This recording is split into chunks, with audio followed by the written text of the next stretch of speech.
folks, and welcome to another edition of Game Buzz, the weekly series from DealsPlan.com, where we dive ass first into the hottest news topics of the week.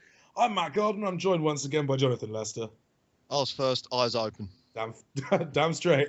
And Carl Phillips. I do not approve of this method of diving. Better than like eyes first, arse open. Oh.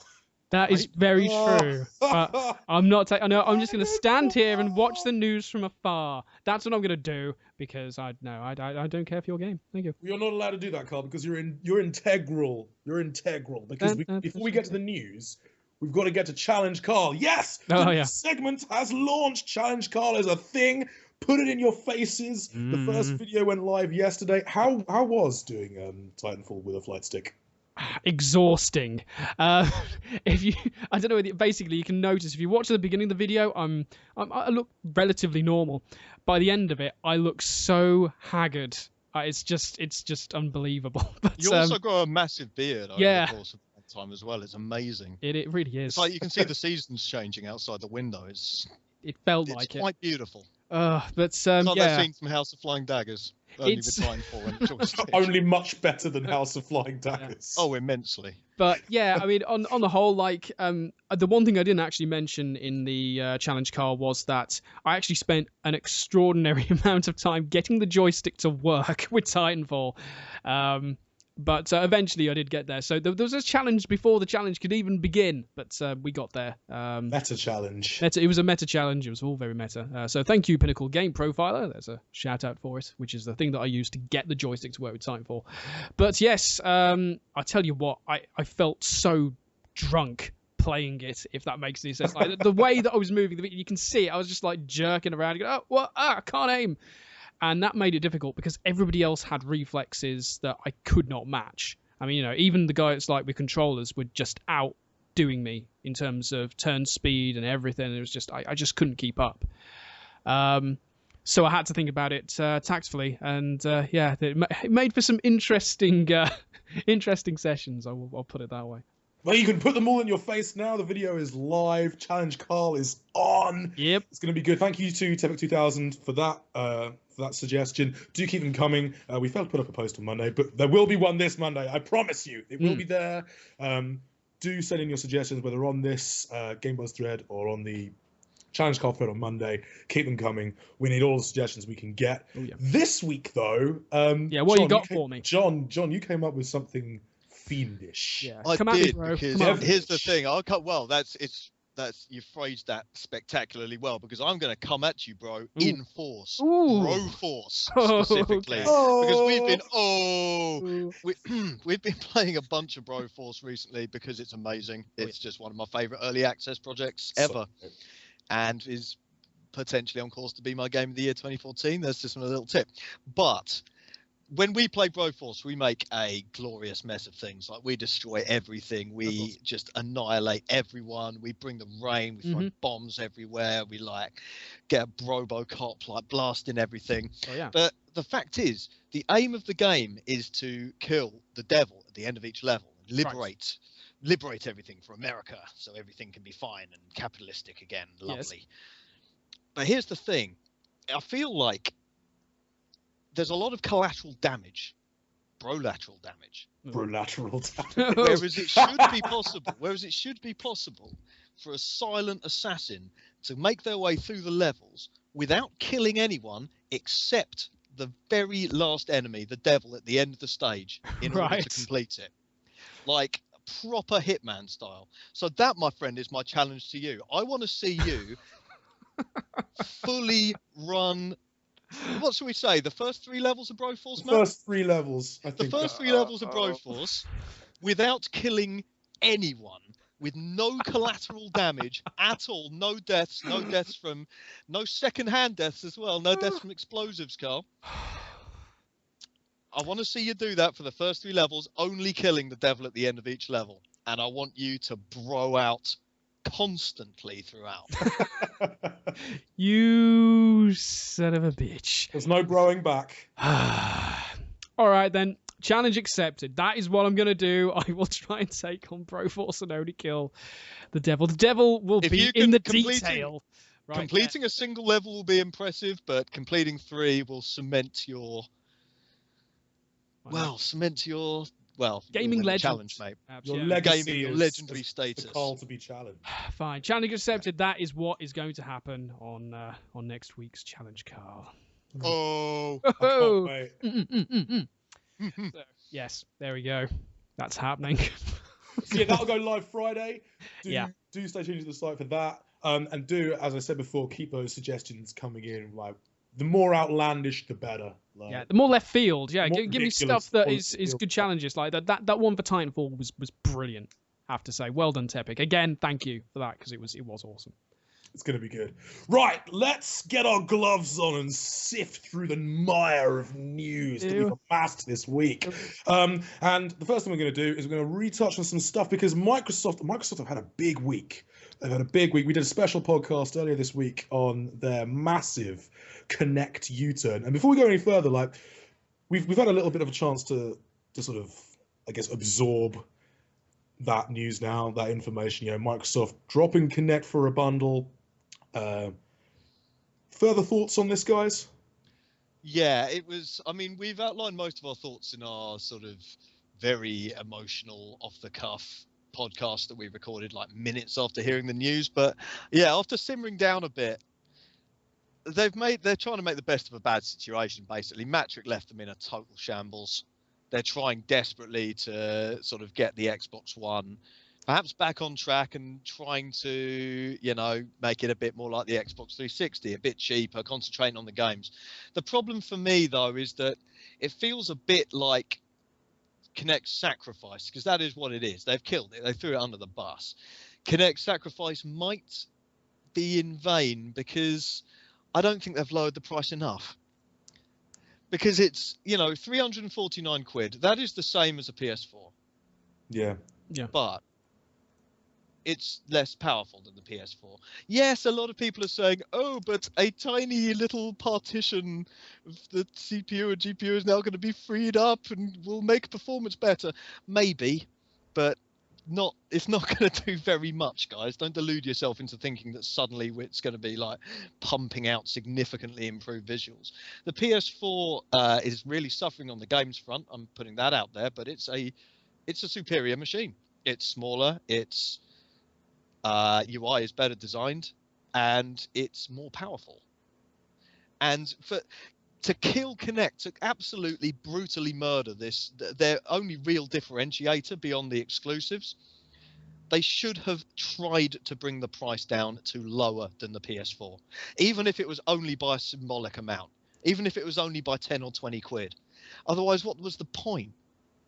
Yeah, I mean, Phil Spencer's said that they're going to continue to try and make the most out of Kinect. But Carl, do you agree with this? Do you think that this has basically just killed Kinect 2.0 in the water? On the whole, yes. I mean, that was the thing, that with it coming with every single console, it meant that developers essentially could think, oh yeah, well, everyone's going to have one, so if we can think of something cool to throw in, we shall. Kind of like with the Wii U. Like, not all developers use the second screen to a huge amount, but it's there and they're able to do it, even if it's kind of like a little thing like, oh, your inventory system's on the screen right there, so you can use it instantly. Yeah. But by taking out Kinect, it does remove the whole thing, such as, what was it, the Future Soldier thing where you could explode the gun and so like remix things using your hands. It takes away that functionality. I mean, like I said in the podcast, as long as the processing for Kinect's voice commands is actually on the console, then that can still be used. Because everybody gets that headset mic, and it's similar to the PS4's one. You can plug it in and you can use the voice commands for that. But yeah, on the whole, yeah, it has killed it. It really has, and it's such a shame because, as we said, it was the unique selling point for the Xbox One. It was that whole thing with the future of being able to do this, not quite Minority Report, but very, very close. And yeah, and plus the fact, as we discussed on the podcast again, do give it a listen because we do go into all of this. The whole thing that the menus aren't necessarily keyed up to be effective with a controller. They need an Xbox guide. They need to bring back the Xbox guide now. So yeah, that's my feelings on it all anyway.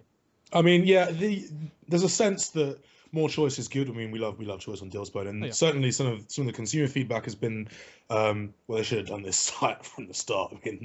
I mean, but there is a real sense of disappointment, not only because, well, there's no environment now for people to really need to create Kinect stuff, but also just because Microsoft spent a year banging on about how it was integral to the whole process. So it's, yeah, as you'll see from that podcast and definitely from the reactions here, there is a sense of ambivalence. But Microsoft have done some good stuff this week. Phil Spencer, like this move for Kinect, it was in direct relation to a lot of consumer feedback, and it seems like Phil Spencer's clearing house a bit. John, you mentioned Matrick, or the spectre of Matrick, and it seems like Spencer's kicking him out the building.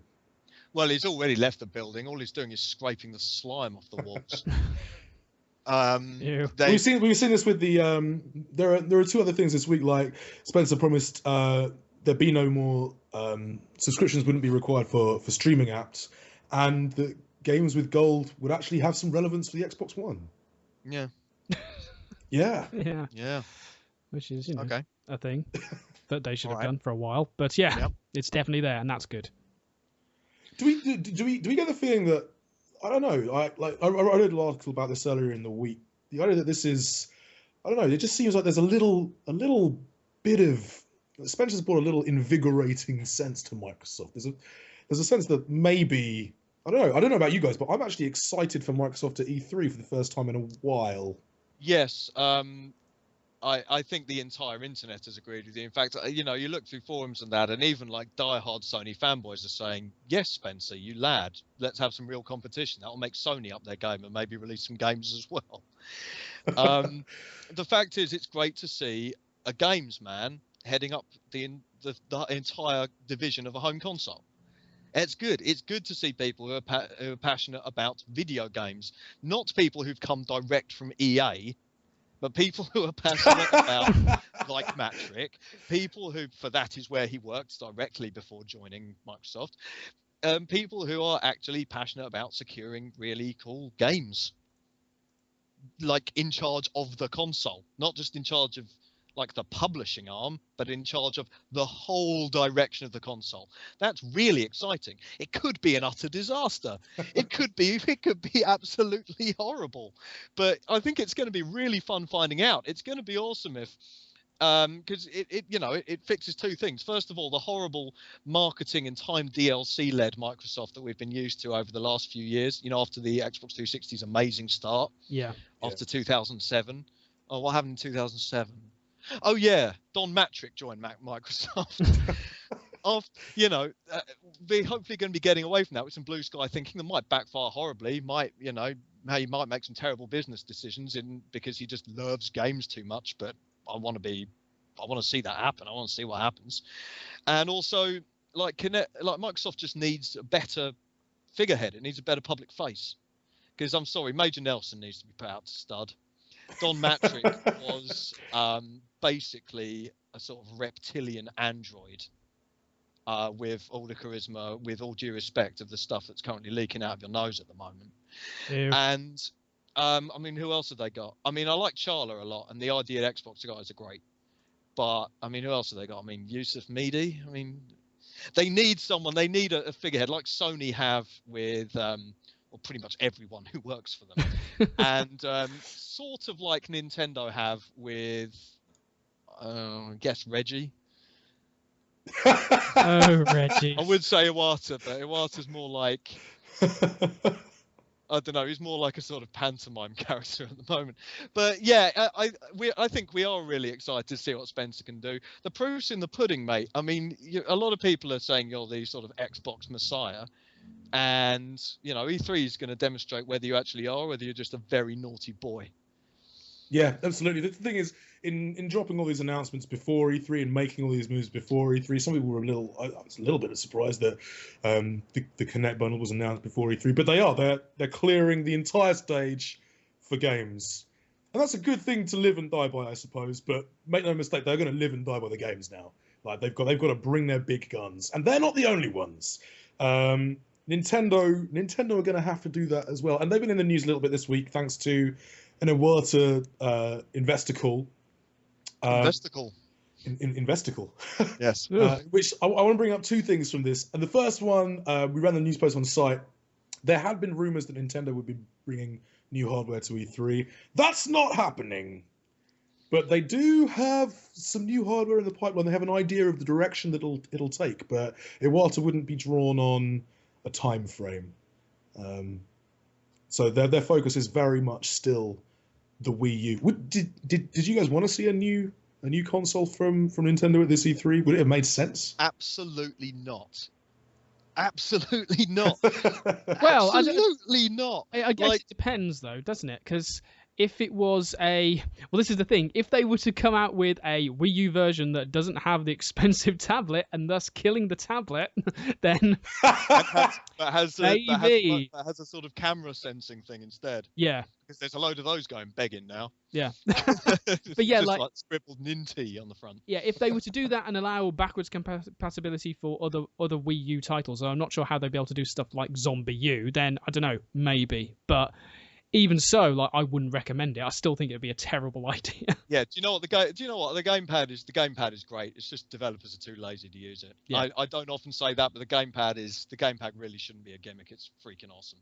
But they can't. Thing is, what I'd like to see them announce is a 3DS XL with a second circle pad. That is something I would be very excited about, because they've already split that consumer base by bringing out the Circle Pad Pro. They've already split that consumer base. There's no reason why they shouldn't put a Circle Pad Pro on new 3DS XLs now. Yeah. Because other players have the option to either upgrade or just spend 20 quid on a new peripheral. No, 3DS XL Pro. Yeah, and they can have the 2DS XL Pro. It'd be great. Oh man, that thing would look monstrous. Yep. That thing is. You'd be able to split logs with that. At least because it's not a clamshell, you could potentially fit something over the side. Yeah. Like you could clamp something over the side of it, perhaps, rather than making it sit in this weird cradly thing. But apart from that, releasing coming out and saying, "Hey, so the Wii U." Well, that was just a joke. That was a funny joke, wasn't it? Hey, you got the joke. Nah, we're not really doing the Wii U. This is our new console. It's called the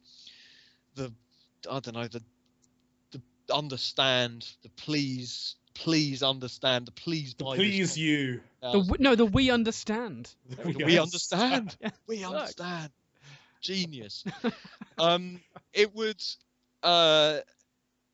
They've already, they only released the console 2 years ago. Their investors would say, "What the hell are you doing?" Their player base would pretty much desert them and just leave them in droves.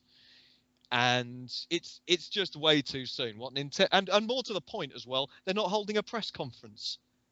They can't announce new hardware without a press conference. I'm sorry, but you do have to get the newspapers and the mags in order to do that. However, we may see a bit of their quality of life stuff, maybe. Whatever that may be.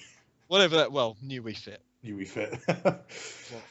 Do we believe that, like Iwata mentioned, he gave the example of the Game Boy back in the day, which, to be fair, the Game Boy made a massive, awesome start thanks to Tetris, and then it went into a lull for a bit. And then he used the example of Pokemon, saying how a single game can revolutionize sales of a console. Do we believe a single game can save the Wii U? And has it been announced yet? Because do you know what? I kind of agree with him, but I don't see a game yet. I think it takes a number of games. It'll only need a small number of games. I've been saying this for a while. The Wii U just doesn't have a system seller. Mario Kart 8 is going to help, but as you've said, people don't necessarily buy a Wii U for Mario Kart. They buy it because it has other stuff and Mario Kart. Yeah. But Mario Kart is definitely going to help. I think Super Smash Brothers, so long as the 3DS version isn't. Yeah, think about it. I mean, I'll just be playing the 3DS version, but it's going to have Super Smash Brothers. That's a big one. What they need is, I think the big system seller is going to be New Zelda, not Dynasty Warriors spin-off Zelda. Actual, I mean, don't get me wrong, I'll play the hell out of that. But a big, sexy new HD Zelda, and maybe a Metroid game. And then X and Bayonetta 2 saunter along in all their lovely hardcoreness and say, hey, hardcore gamers, look, you've got these cool games, but look, we're on here too. And yeah, I believe one game can turn around. Like a small number of games can turn around a console, but I don't necessarily think it's as easy as sticking Pokemon on it. It's got to be right for the system. It's got to be like perfectly designed for the system at hand. I do think though that needs to happen. Does it though? Does it? Yeah, because I think yes, it does. The thing about the Pokemon games is that they're so on a handheld device. They're just fantastic for that hardware, and we also cut them a lot of slack because they're on handhelds as well. Because like frankly, their storytelling's pretty hilariously bad, and as an RPG, they've been getting progressively worse. As an RPG, they've been getting progressively worse since Red and Blue, which was a great RPG. But when we've seen a few Pokemon games make the jump to home consoles, and with the like loads and loads of spin-offs. And the problem is that the RPG style ones, all apart from Colosseum, were kind of rubbish, or at least not particularly great, because they tried to sort of maybe replicate the same gameplay and tried to do it in 3D, and that didn't quite work. And the storytelling was still really rubbish. Our expectations massively jump, and I don't know if well, actually, sod it. I'd like to see Pokemon Colosseum at the very least. I want a new Colosseum on Wii U. That's what I want. The 3DS wirelessly communicates with it. We put a Pokemon on it. They battle. It's awesome. I think that would be a good start for it. That would work. Yeah.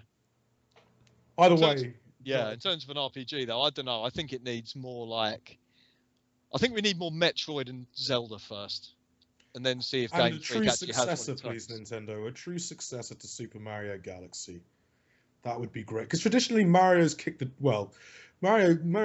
door in for like a number of previous consoles before Wii, and the two Mario games that are released on the Wii U have not done the job. Partly because they're not evolutions.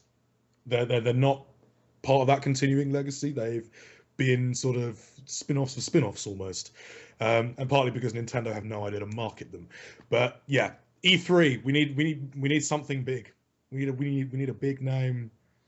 We need something to save the Wii U's legacy in a way. Yeah, don't get me wrong though. I'm going to be playing the hell out of Mario Kart 8. It looks it looks amazing. Oh, I can't wait. I cannot wait. And that free game incentive is definitely going to help. Yeah, tasty, no? It's going to be good. Right, let's move on elsewhere because we've got a couple of things to get through. Duke Nukem RPG is no longer Duke Nukem RPG. We have Bombshell. Bombshell. Oh man, it's the most amazingly 90s thing I've ever seen.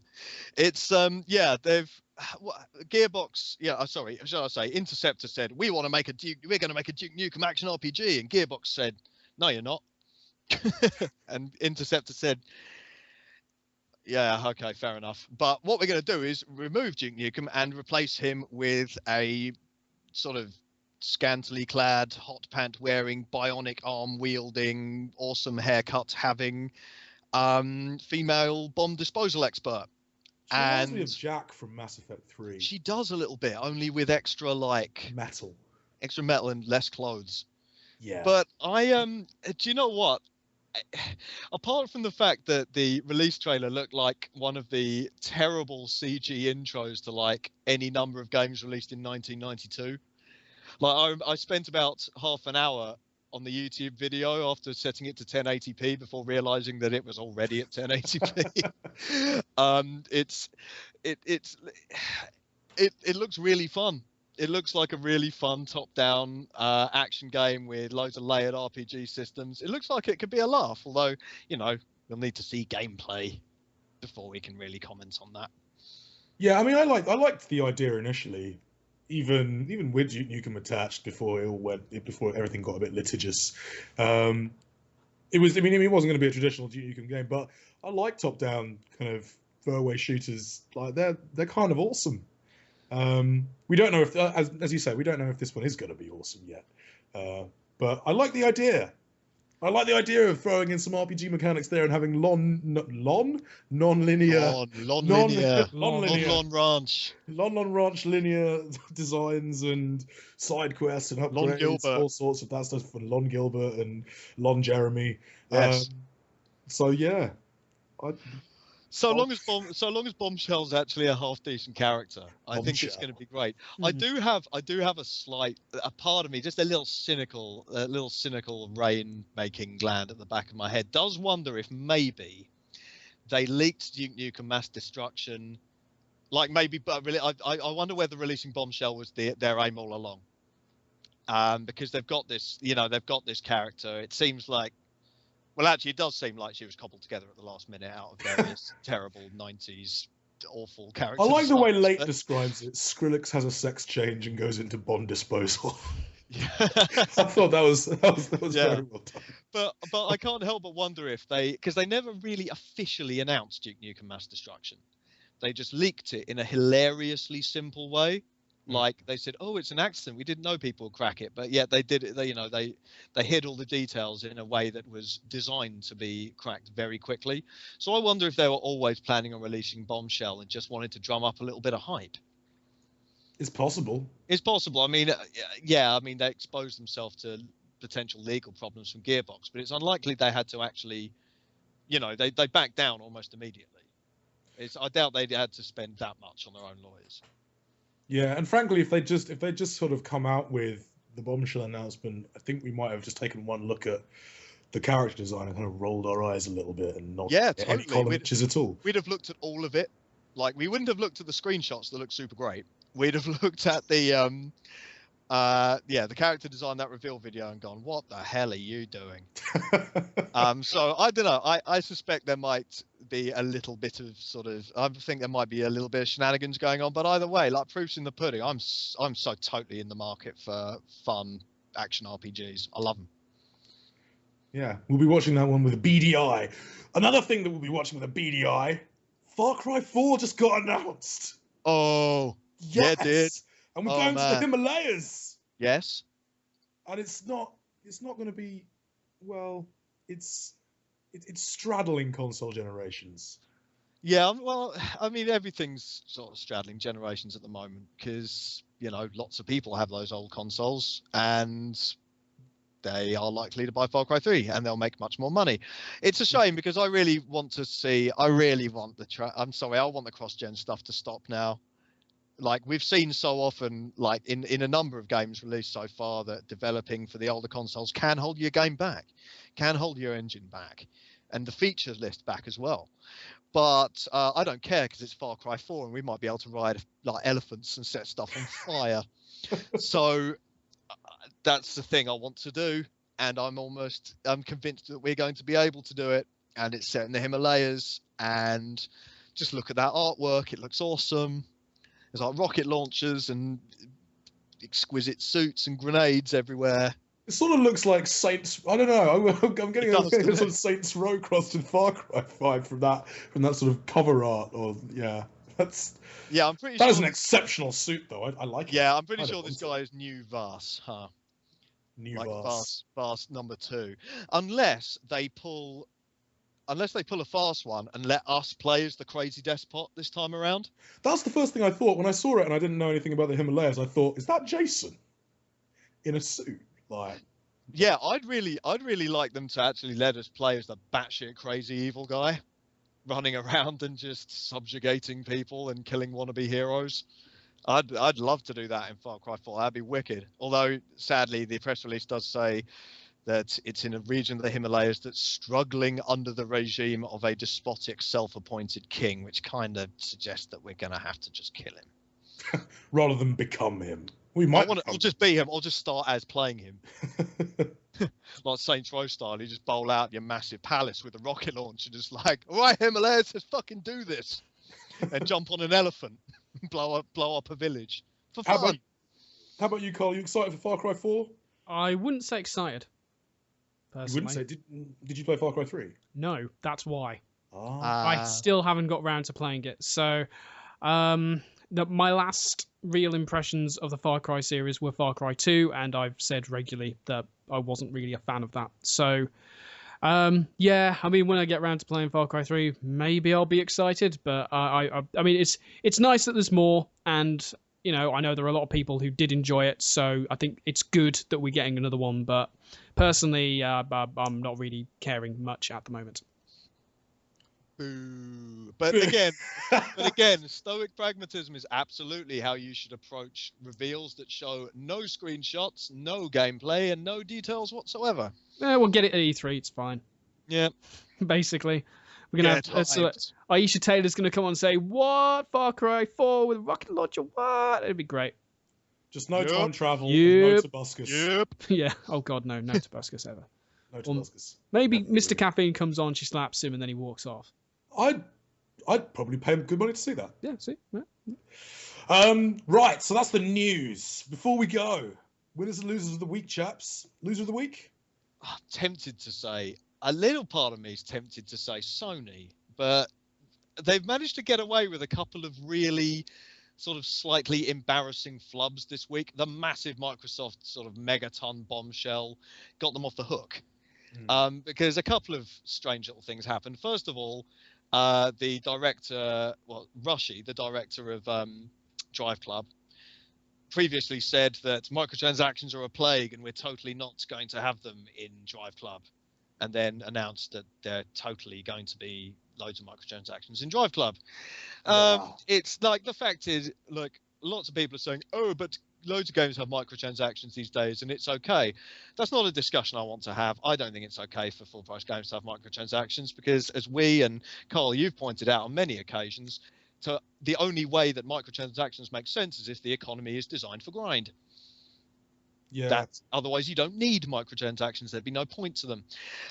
So it was a rather embarrassing flub in what has been an atrocious re-reveal campaign for Drive Club. An appalling re-reveal campaign for Drive Club. And we castigated Forza 5 when when Turn 10 announced they were going to be microtransactions. Microtransactions lit them on fire. Yeah, their microtransactions were worse, but you know, at least they presented like 200 cars, and they did fix that economy after a while. They fixed it really nicely, actually. But then Sony's marketing department weren't done. And they then decided to put a boast on their website claiming that Watch Dogs runs at 1080p 60 FPS that only the PS4 can provide. And then Ubisoft came out and said, no, it runs at 900p 30 frames per second. And Sony said, let's delete that then.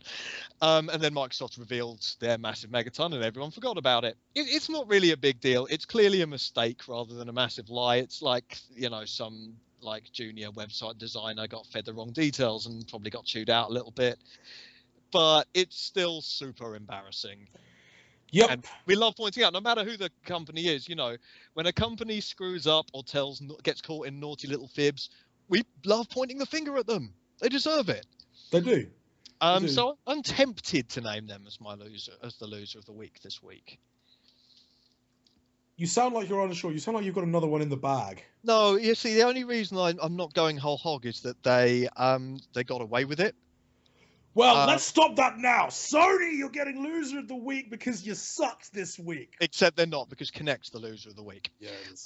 The winner of the week is I suppose it could be. I suppose it just could be a really cynical way of announcing Halo 5, which has just been announced. Yeah, I was just about to say, Halo 5 Guardians on Xbox One. Halo 5 Guardians. What a rubbish subtitle that is. Yeah, we had the Infinity, so we should have seen that coming. You know, it was like Pillars of Autumn. So, but Mario Kart 8 gets a shout because that the reviews, the sort of first round of reviews came out for that this week, and they were very, very, very favourable.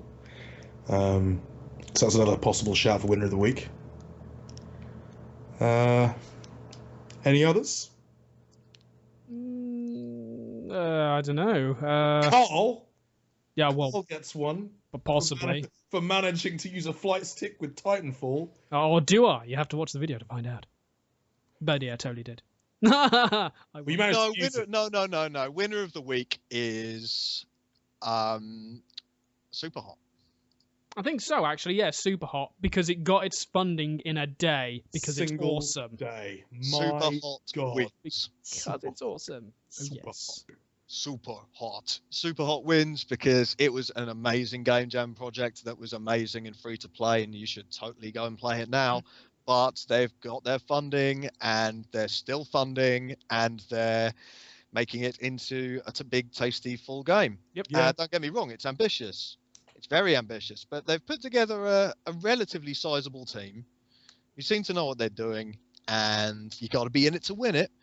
So yeah, Super Hot obviously win this week. Yep. They're super hot. Like full disclosure, I slapped down some money for that. I put it in the article when we first ran the news post on it. Please make a full game of this, and it's happening. Yep. And I couldn't be happier I with haven't that. slapped down any money for it, but it looks really good. And also the winner of this week is probably Ken Levine, because Carl and I finally played his seminal horror game System Shock 2 the way it was always intended in our game night, which is quite frankly one of the favourite videos I've ever been a part of. It was the most fun I've ever had. No, really, just generally, it was fantastic. It was great fun. Great. Just splashing about on the Von Braun. Oh, it was brilliant. It's really silly and dumb. You should go check that out. Yeah, Matt, you should join us next time. Splashing about on the Von Braun. I'll be cowering in a corner though. It'll be fine because you'll remember Citadel and everything will be fine. Hey, look, a hanging man.